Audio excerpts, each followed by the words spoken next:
Bohn here in Los Angeles ahead of UFC 311 on the eve of UFC 311 with the man who's been in the midst of one of the craziest days, Parrumpa, DaMatta, American top team coach and coach of both Arman Tsarukyan and Renato Moicano. Coach, just how are you feeling right now? It's probably been a whirlwind. Yeah, I mean, it's a roller coaster of emotions, you know. You feel really, happy for Moicano, having the opportunity of his life, but you also feel really upset and sad that something like that happens to Arman, who was an amazing, who is an amazing fighter, had an amazing chance to beat Islam, So it's kind of like up and down, but that's how the business is. It's crazy, Okay, so could you take us back to the beginning? Like when, I guess, was there first a real worry that Arman might not be able to make it to the fight? Well, we have to go back a little bit. Like last Tuesday, he had the last sparring session, and he tweaked his back a little bit. It was not too bad, and we thought there's going to be, just the end of the camp. The body's feeling it, and then he took a few days off, and he was fine. And then we started fight week. Everything was going great. The spasm, the pain was there, but he was, powering through it. He never thought about not fighting. Never. He did so much for this camp. He brought so many people to help. He's in LA, which is the second home for the Armenians. So he was never, in his mind, thinking about. But then on Wednesday night, after the last training, he was really complaining a little more. And this guy doesn't complain. He's not a guy that keeps complaining about every single pain in his body. He never does. So when he did complain on Wednesday night, we had to listen to him. His weight was he's going down a little bit. He was really good on weight. So that's one of the reasons that this back pain aroused, because the weight was going down, And then Thursday, we went to the press conference, and after the press conference, he had to go to see a doctor, and still wanted to fight, to power through it. We started the weight cut, and then a few sessions in on the weight cut, he couldn't do it anymore, and that's pretty much when Hunter and Dr. D, had to come into the house and actually talk about it. And then, unfortunately, he made the decision that, it was wise not to fight because he couldn't even stand. He couldn't even sit up. He had to be laying on the bed, so. Do they know what the exact injury is at this point? I don't know. They don't know. We'll still figure it out. We still have to know how deep those spasms are, how complicated this injury is. We still don't know anything. It's too soon. And I guess you kind of gave some insight on his emotions then, but what's it been like, I guess, from this morning when they announced the fight was officially off up until maybe the last time you spoke with him? He was, obviously he was really, down and devastated, but he understands that he's still young in the sport, still young in life.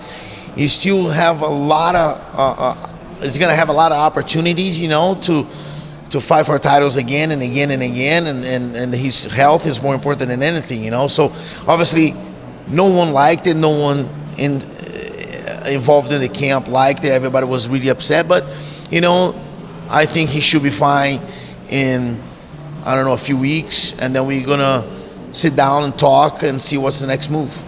And I guess, is there anything that's kind of being talked about with this situation? You see, I'm sure the stuff online, people saying, his weight was too high anyways, and he wouldn't be able to make it. Just anything that you've seen out there that you feel is inaccurate that you maybe want to put to rest?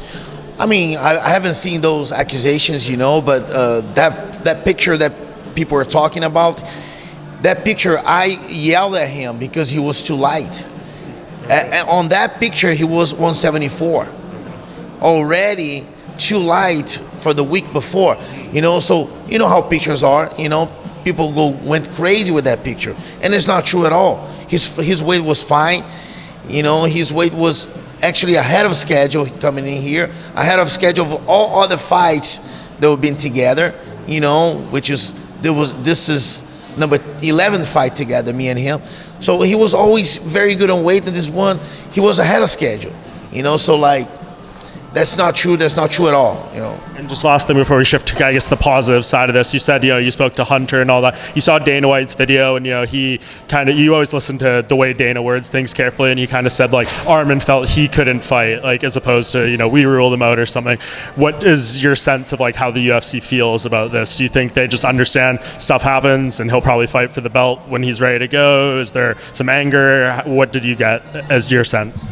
I mean, I haven't spoke to Hunter and Dana today about that. I think this is something that Arman and Arman's manager, has to, address. I don't think the vibe that I got is not that they got pissed off at all, especially because I'm presenting another guy to save the day, So towards me, obviously nothing happened, and towards American Top Team, obviously nothing happened.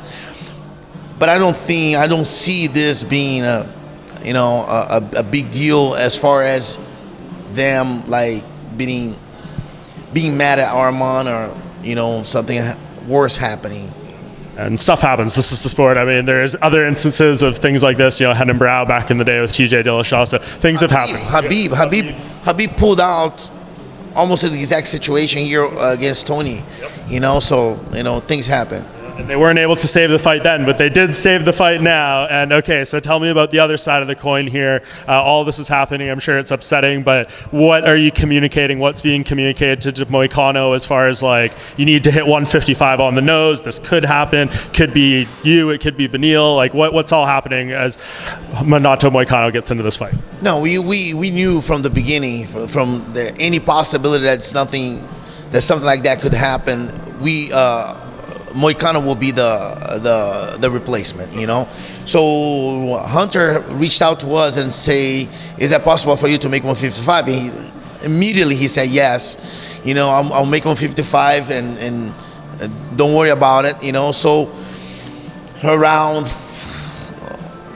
5:30 in the morning, 5 o'clock in the morning, we because I was involved in both negotiations, so I already knew what's going on. So around 5:30 in the morning, I told Moicano, "Listen, Arman won't fight. You're gonna be fighting Islam for the belt." And he was crying, like ecstatic. He was so happy. He was so like pumped, and it was easy to make. He was already like real close to 156 in the morning, so he had to just go back to the bathtub and just do a half hour more, and it was easy. Love it. And I guess as far as like tactics and stuff, obviously you know Islam very well through this camp.